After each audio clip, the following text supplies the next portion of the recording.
once in a lullaby. Ooh, somewhere over the rainbow, skies are blue. Comenzamos a cruzar un nuevo Desde el Puente. Esta vez el puente nos une con una historia sucedida hace más de 100 años. Una historia que indirectamente muestra cómo Oriente se vio atravesado en sus inicios por un hecho de violencia política, sindical y policial. Hoy contaremos una historia olvidada o muy poco conocida sobre una huelga y una represión posterior que estremeció en nuestra zona, donde fallecieron al menos 3 personas, la llamada Rebelión de los Braceros o también la denominada Matanza de Cascallares. Auspicia este programa Transporte Diego, de Diego Bertone. Mediante la ordenanza 4255/22, el Consejo Deliberante declara de interés municipal los festejos conmemorativos por el Día Internacional del Folclore, organizados por la Agrupación Amigos del Folclore de la ciudad cabecera, desarrollados este 20 de agosto. Policonsultorio CEMED Oriente informa. Todos los martes atiende la psicóloga Natalín Fernández. Los miércoles, atención de fonoaudióloga de escritura, lectura y habla. Niños desde 5 años hasta adultos. Todos los miércoles también, Miguel Argudín brinda servicios de podología, masajes descontracturantes, linfáticos y reflexología. Asimismo, en CEMED se ofrece servicios de fonoaudiología con estudios auditivos y pruebas de audífonos. Además, fechas a confirmar para nutricionista y cardiólogo. Policonsultorios CEMED, Vicente López y Mitre, Oriente. Turnos al 2983 49 11 21.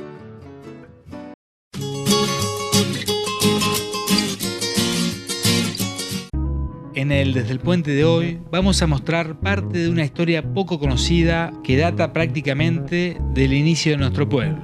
Una historia que se la puede ubicar más precisamente en diciembre de 1919, cuando hacía solo 7 años que la firma Adolfo Bullrich y compañía había rematado las 79 manzanas de lo que luego sería Oriente.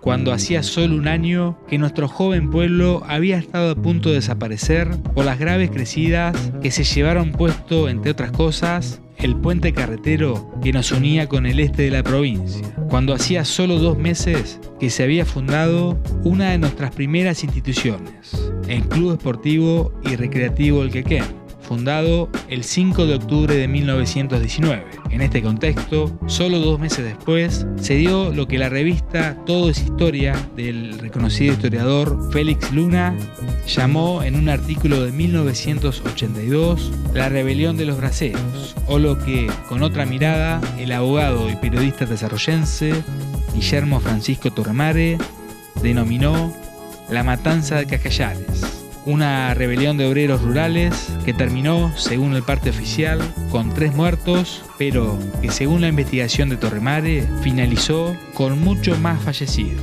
A 15 años de que la investigación de Torremare diera luz, se mostrara al público en una publicación del periódico desarrollense El Periodista, y a solo unos meses de que se encontraran cuerpos humanos en una laguna cercana a Cascallares, hoy charlamos justamente con Guillermo Torremare, quien nos contó sobre estos hechos muy poco documentados, pero que, como veremos, también con información propia, involucran y seriamente a nuestro pueblo. Bueno, para mí un gusto poder charlar de estos temas, y sobre todo, muy especialmente de este tema de la matanza de Cascallares, porque fue un tema silenciado a lo largo de toda su historia, ¿no? Esto ocurrió en diciembre de 1919. Como toda matanza silenciada, no tenemos una certeza acerca de cuál fue el número final de víctimas que quedó como saldo de esto, que en definitiva fue una represión llevada a cabo por la policía de la zona, también apoyada por grupos del ejército. Esto comienza con una, vamos a llamarla, revuelta sindical, un reclamo de trabajadores rurales. En aquel momento los trabajadores rurales, a diferencia de lo que ocurre en la actualidad, eran trabajadores que se llamaban golondrinas, ¿no? Venían a esta zona para trabajar en la cosecha. No eran trabajadores con vocación de permanencia y eran muy numerosos en razón de que no existía los sistemas, la máquina que conocemos en la actualidad. Por eso la necesidad de que eran muchos. En desarrollo se nucleaban por centenares los trabajadores rurales golondrinas en esa época, y con una característica, que la mayoría de ellos eran extranjeros. Había un componente sirio-libanés muy importante, entre otras nacionalidades. Esto hacía que muchos tampoco conocieran el idioma. Pensemos, en 1919 es la primera época de auge de la etapa inmigratoria en la Argentina, una inmigración masiva, y un periodo de grandes conflictos sociales, ¿no? Claro. Ese mismo año se había desarrollado en Capital Federal las huelgas de los talleres Bacena, que terminó con lo que se conoció como la Semana Trágica, que fue una represión policial a ese levantamiento obrero que terminó con centenares de muertos y de heridos. ¿Había sucedido en qué mes En enero. En enero. La Semana Trágica fue en enero, o sea, a inicios de 1919, esto fue hacia fines de 1919. Claro, en plena cosecha, ¿no? O comienzo de la cosecha, seguramente. Acá todo comienza a partir de una supuesta amenaza hecha por grupos que estaban sindicalizados, diciendo que iban a reclamar, y si sus reclamos no resultaban satisfactorios, si sus reclamos no tenían una respuesta satisfactoria, podían llegar a incendiar las cosechas. Esta fue, a nuestro juicio, después de haberlo investigado, la excusa que tuvo en definitiva el Estado para generar una represión sangrienta en Micaela Cascallares en 1919.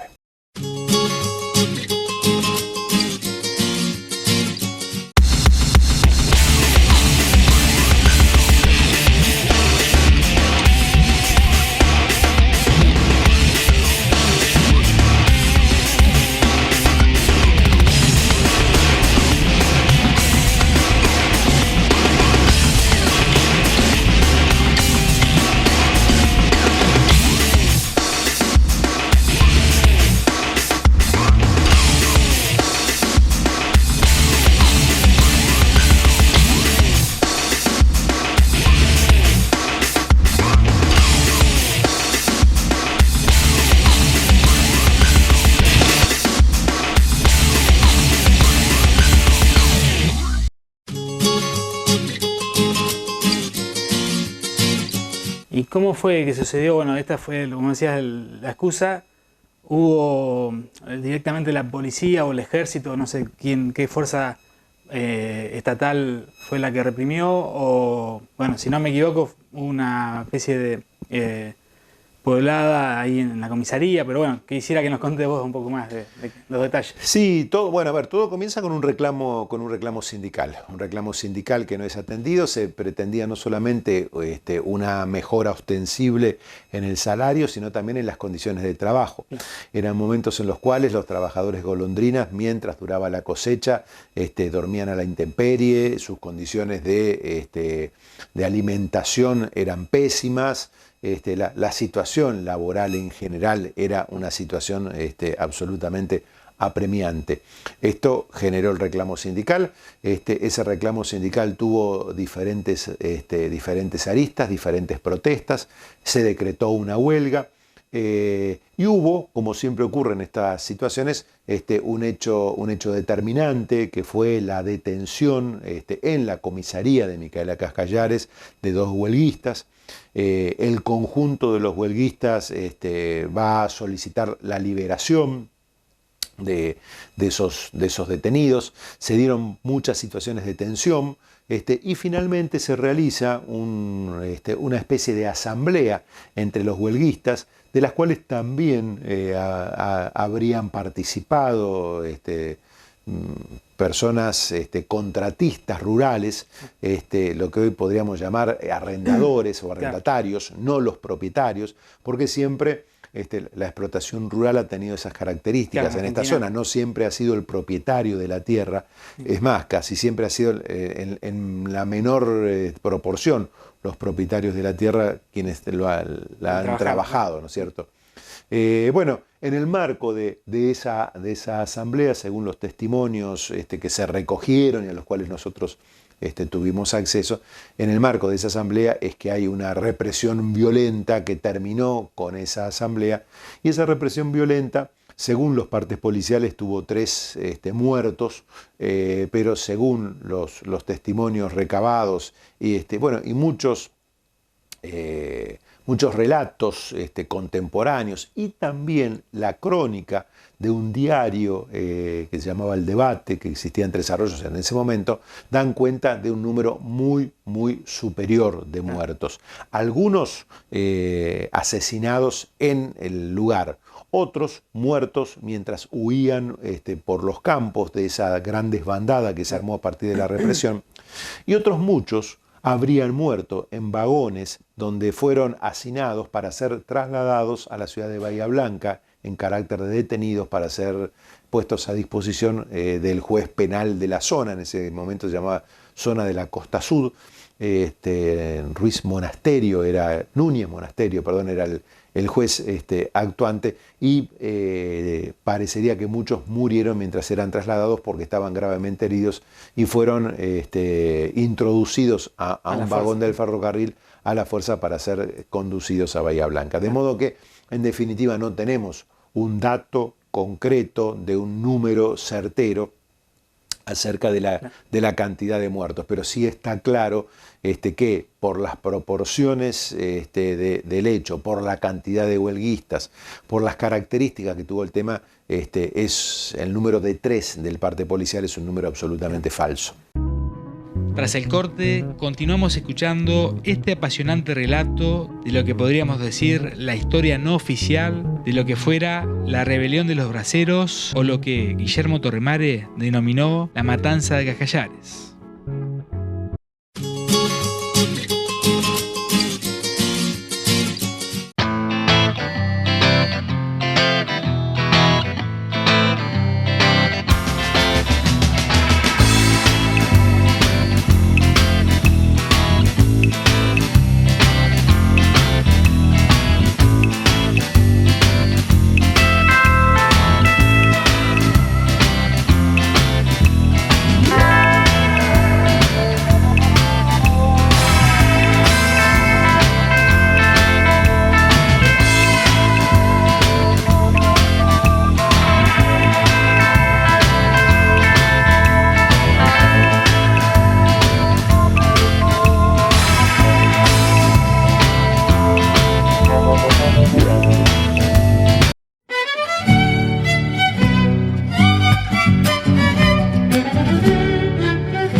Segunda fiesta tradicionalista del Fortín Gaucho de Oriente, 1 y 2 de octubre, sábado 1, 20:30, folclore en el Club Esportivo y Recreativo El Quequén, peñas y cantores invitados y la presentación de Nuevos Aires, entrada 500 pesos. Domingo 2 de octubre, a partir de las 9, pialada de terneros, a las 12, venta de carne asada, y a las 14, 20 caballos en crina, 30 caballos en bastos y 3 a la final. Monta especial del campeón Jesús María 2019, Emiliano Lali. Animación Santiago Eizaguirre y Martín Oviedo. Tropillas invitadas, la Yunta de Leos, los alcaldes de Santana, los baguales de Juan Gripo y los Tigres de los Médanos de la familia Santa Cruz. Recuerden, 1 y 2 de octubre, 32ª fiesta tradicionalista del Fortín Gaucho de Oriente. Sos agüita de vertiente, sombrita de esa chapera, de mis espuelas rodacas, yo te canto chacarera.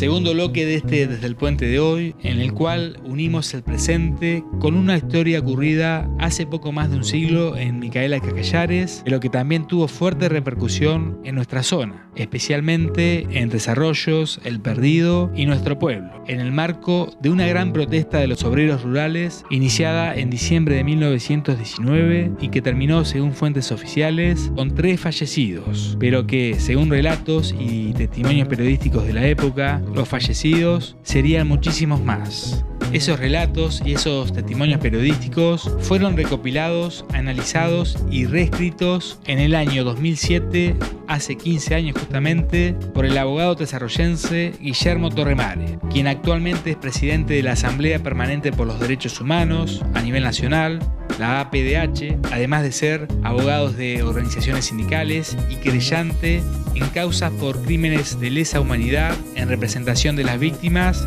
y de la APDH.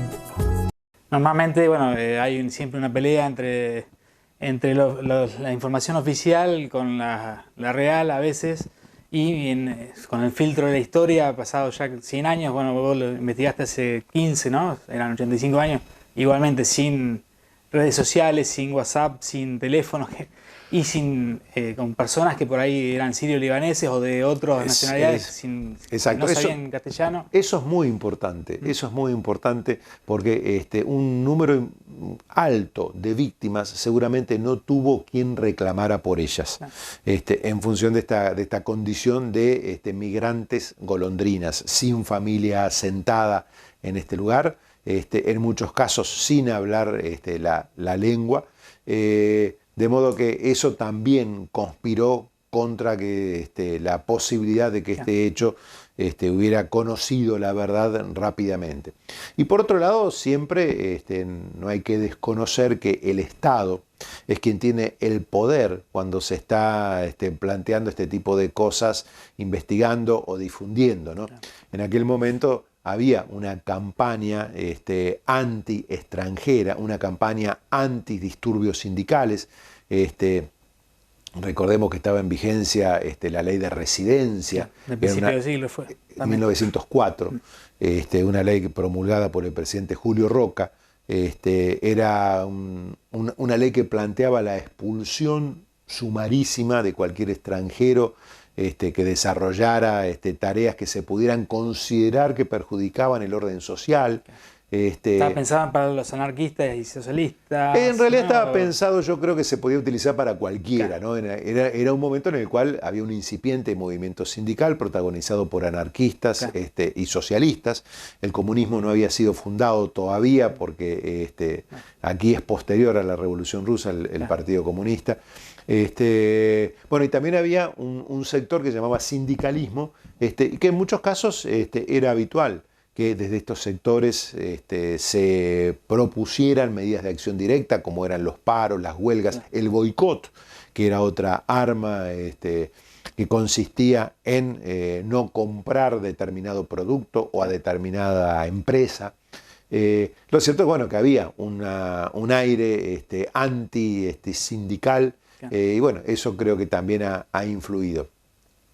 Lo que sí, hay una nota divergente en esto, que es este periódico que tuvo una corta vida en Tres Arroyos, llamado El Debate, que da relatos absolutamente diferentes a los del otro medio de comunicación local, que era el diario La Voz del Pueblo, y también relatos diferentes a cómo esto había sido tomado por los diarios porteños, por La Nación, por ejemplo, que lo que hacen es distribuir el parte policial oficial, ¿no? El diario El Debate, hay crónicas que son realmente alarmantes acerca de la naturaleza y la crueldad de la represión. Claro. El diario El Debate, mientras publicaba esto, su director y su jefe de redacción fueron detenidos, encarcelados, trasladados también a la ciudad de Bahía Blanca, donde se les tomó declaración indagatoria, permanecieron varios días detenidos y luego fueron liberados.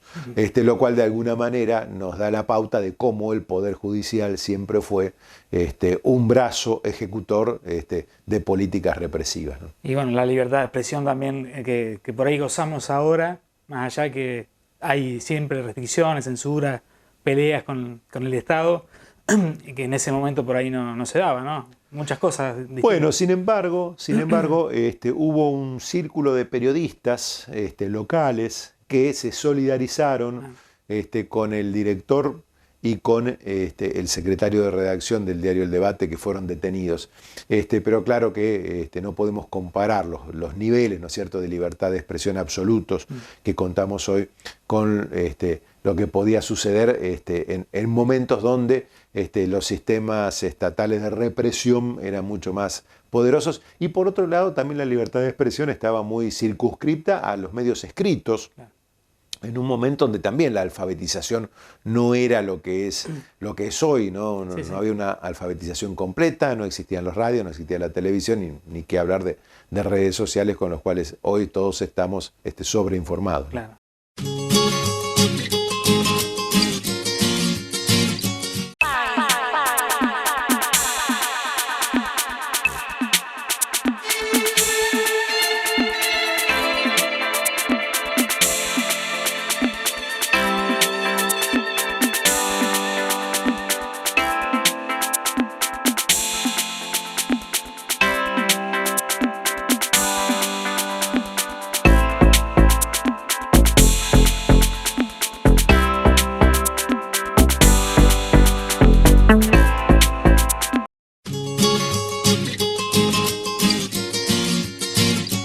Como investigación fue una investigación muy difícil porque la hicimos casi 100 años después, de modo que no teníamos testimonios de personas vivas, protagonistas de ese hecho histórico. Y por otro lado, salvo dos crónicas muy parciales y pequeñas publicadas en el diario La Voz del Pueblo, una por un emblemático periodista de La Voz del Pueblo local llamado Roberto Petrini, y otro por una profesora de historia llamada María Cristina García. Salvo esas dos publicaciones no había registro acá. Nosotros tuvimos el testimonio fundamental fue el de Osvaldo Furlani, dirigente sindical de Adolfo González Chávez, que vive aún y que tuvo testimonios de primera mano sobre lo que había sucedido en aquel lejano 1919. Él nos aportó datos muy concretos, con nombres, apellidos, con alguna documentación inclusive que atesoraba en su organización sindical. Por otro lado, recurrimos a todos los medios escritos de la época con esta variante muy clara, ¿no? Unos reproduciendo la versión oficial y otro en soledad con esta situación de plantear una realidad distinta, una realidad exhibiendo la crueldad de la represión y terminando detenidos, ¿no?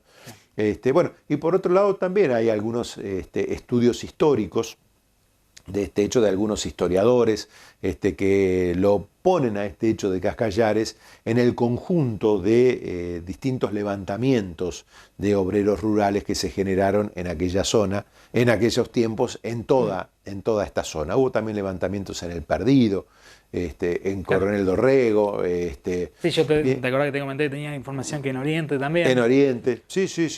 No logré todavía información de ese tipo, sí en un libro que cuento que es justamente sobre la inmigración sirio-libanesa en la provincia de Buenos Aires, y habla de Oriente, pero bueno, es como muy complicado.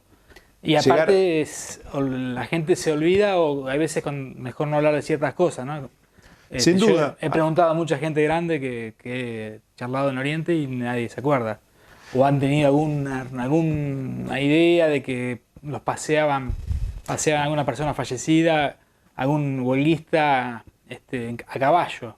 Alguna gente ya muy mayor cuando nosotros investigamos esto, tenía algún recuerdo de dichos de sus padres, pero todo con una gran precariedad, nadie pudo aportar concretamente datos ciertos. Nos vamos a un breve corte comercial y luego del mismo vamos a ampliar sobre esta investigación de una trágica historia ocurrida en Cascallares, pero que, como vamos a ver también luego del corte, tuvo fuerte repercusión también en Oriente.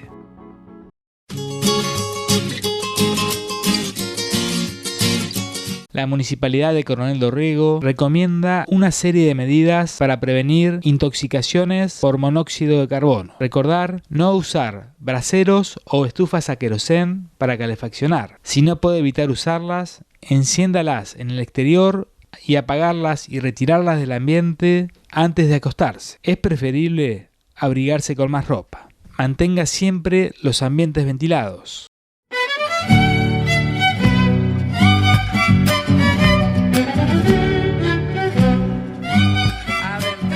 32ª fiesta tradicionalista del Fortín Gaucho de Oriente.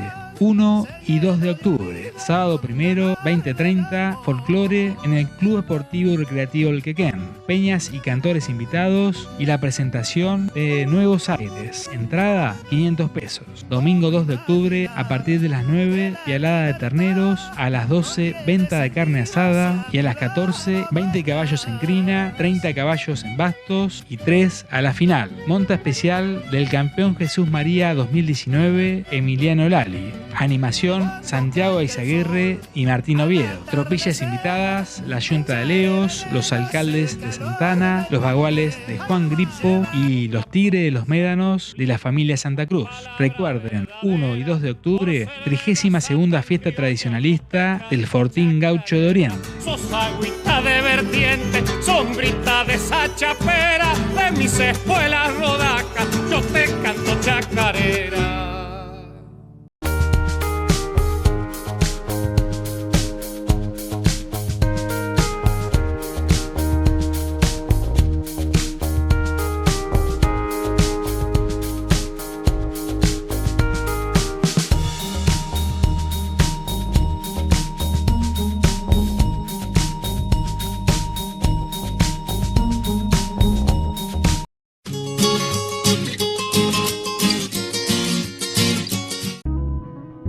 Último bloque Desde el Puente de hoy, en el que hablamos de una de las rebeliones obreras más fuertes que ocurrió en nuestra zona. Una rebelión de obreros rurales sucedida a fines del año 1919, en el marco de una serie de protestas sangrientas ocurridas durante más de un año en distintos puntos del país, que comenzó con la Semana Trágica en enero de ese año y que finalizó tiempo después con lo que se llamó la Patagonia Rebelde. En un minuto hablaremos más de lo que el abogado Guillermo Torremare llamó la Matanza de Cascallares, una protesta también denominada la Rebelión de los Braseros. Pero bueno, también en esa protesta, como también mencionó Guillermo Torremare, se vieron involucrados huelguistas que estaban ubicados en distintos puntos de nuestra zona: Tres Arroyos, El Perdido y también Oriente. Más allá de lo que nos está contando Guillermo Torremare, pudimos encontrar un par de testimonios que hablan sobre Oriente. En este caso vemos un recorte de la revista Caras y Caretas de enero de 1920, donde se ve una imagen de una especie de asamblea de muchas personas vestidas con ropa campestre, donde dice: de Buenos Aires, Oriente, mitin de trabajadores agrícolas para mantener vivo el espíritu huelguista entre los compañeros. Más allá de esta foto, también encontré referencia a esta huelga en un libro llamado La inmigración sirio y libanesa en la provincia de Buenos Aires. En el capítulo que se inicia en la página 77, que se llama Inmigración de sirios y libaneses en los partidos de Tres Arroyos y Coronel Dorrego, podemos leer: una característica de esta zona era el alto porcentaje de trabajadores golondrinas, tanto italianos como españoles y árabes. Estos últimos a veces eran contratados por otros inmigrantes que se habían convertido en dueños de las tierras: vascos, italianos, daneses, etc. Los árabes realizaban los trabajos más pesados, como el escardado de los campos, y se los consideraba excelentes engavilladores en la zona de Oriente.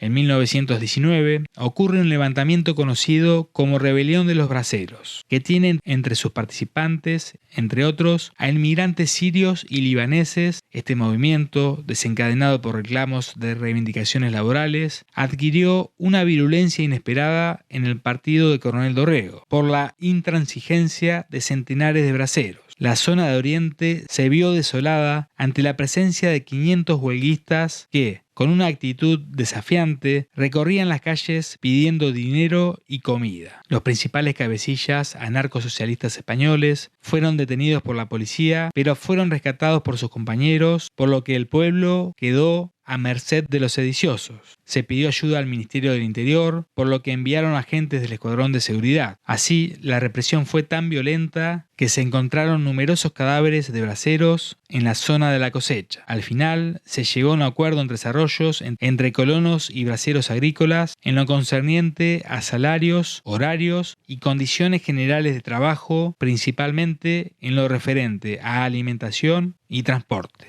De esta manera terminamos de confirmar lo que nos decía Guillermo Torremare, que no solamente en Cascallares ocurrió este levantamiento obrero rural y que también en nuestro pueblo, al menos según lo indica este libro, hubo también decenas de fallecidos. Espero que más adelante podamos conseguir más testimonios para terminar de confirmar este dato fuerte, pero bueno, ahora vamos a terminar este programa con más de la historia no oficial de la rebelión de los braceros en Cascallares, también llamada La Matanza de Cascallares. Me estaba olvidando de el periódico La Vanguardia, que era el periódico del Partido Socialista, que realizó también una buena cobertura. Daba la casualidad que el corresponsal de La Vanguardia era una persona llamada Leonardo Halket, que era uno de los integrantes de la redacción del diario El Debate. De modo que la versión que se da en La Vanguardia es similar a la del Debate. Y después el hecho también está recogido en La Protesta, que era el órgano de un sector, de una fracción del anarquismo argentino en aquel momento, pero sin profundizar una investigación. Más allá, por supuesto, de contar con varios nombres propios, ¿no? Tanto del comisario que estuvo a cargo de la represión, como por supuesto del gobernador radical de apellido Croto, que fue quien de alguna manera avaló que esto se desarrollara.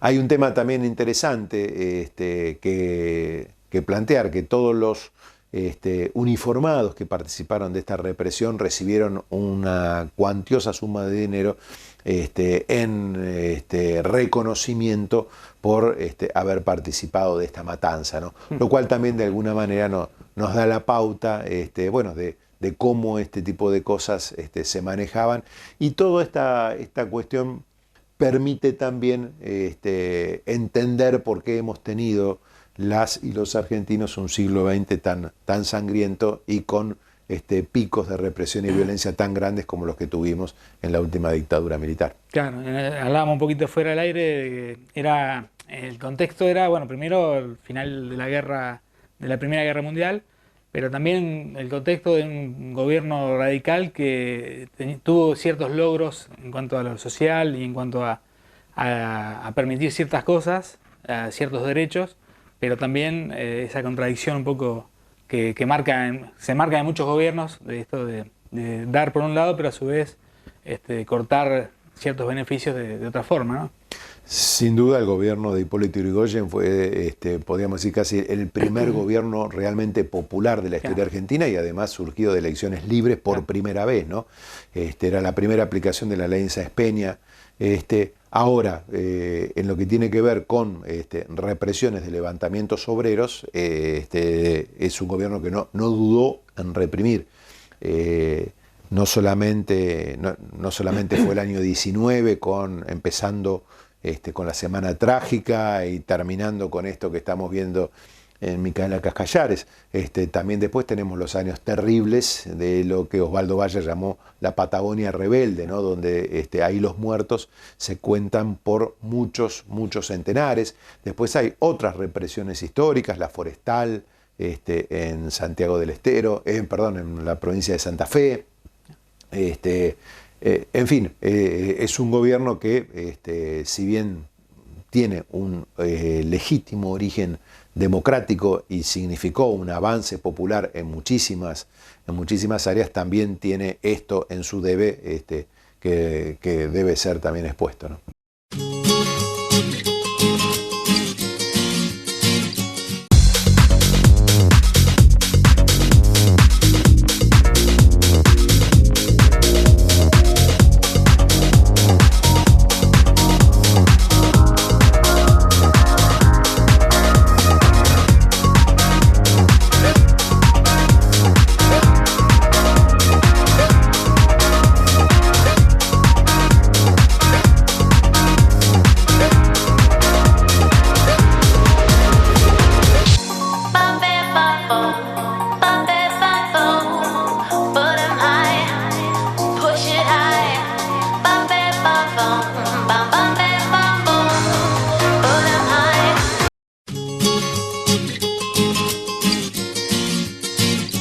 Felicitarte, agradecerte por el tiempo y bueno, también está bueno para pensar lo que ha pasado en los últimos años, que también, si bien, como dijimos, ha pasado un siglo, ha habido muchos avances, gracias a distintas luchas, ha pasado muchas cosas graves en el país para que eso pasara también, pero bueno, cada tanto sucede y se ven ciertas represiones o fallecimientos de personas por alguna lucha o ocultación de las verdades a través de distintas formas. Y bueno, está bueno saber que hay que seguir estando atento y también confiar en personas que investigan, que trabajan y que buscan la verdad. A ver, estos hechos van a pasar a la historia sin tener justicia, porque el tiempo transcurrido obviamente hace que esto sea imposible, que se sepa exactamente lo que pasó, cómo pasó y sobre todo que se puedan endilgar responsabilidades concretas. Por eso decimos que van a pasar a la historia sin justicia, por eso decimos que en definitiva va a campear la impunidad sobre todo esto. Cuando eso ocurre, solamente nos queda un arma a los ciudadanos, que es la memoria. Entonces, en función de eso, nos parece que poder exhibir estos hechos, poder saber que estas cuestiones pasaron, también nos sirve para tener reaseguros, para poder enfrentar situaciones en el presente que de alguna manera pueden estar emparentadas, porque los espíritus autoritarios son frecuentes en la historia argentina, tienden a repetirse, entonces es importantísimo la educación democrática, la educación en derechos humanos y la memoria sobre lo que ha ocurrido. De esta manera cerramos el Desde el Puente de hoy, con información creo bastante novedosa y también con mucho para pensar y reflexionar. Nosotros nos reencontramos este sábado al mediodía con Somos Oriente y el próximo miércoles nuevamente con más historias en Desde el Puente. Auspició este programa Transporte Diego, de Diego Bertone. Policonsultorios CEMED Oriente informa. Todos los martes atiende la psicóloga Natalín Fernández. Los miércoles, atención de fonoaudióloga, de escritura, lectura y habla. Niños desde 5 años hasta adultos. Todos los miércoles también, Miguel Argudín brinda servicios de podología, masajes descontracturantes, linfáticos y reflexología. Asimismo, en CEMED se ofrece servicios de fonoaudiología con estudios auditivos y pruebas de audífonos. Además, fechas a confirmar para nutricionista y cardiólogo. Policonsultorios CEMED, Vicente López y Mitre, Oriente. Turnos al 2983 49 11 21. Por resolución 67/22 se solicita a la Secretaría de Energía de la Nación contemple otorgar descuentos para usuarios de gas envasado en garrafones de más de 15 kilos o en Zeppelin. Fugaz pasa la vida junto a ti y a ti. A quien más quiero, amado amor, amor.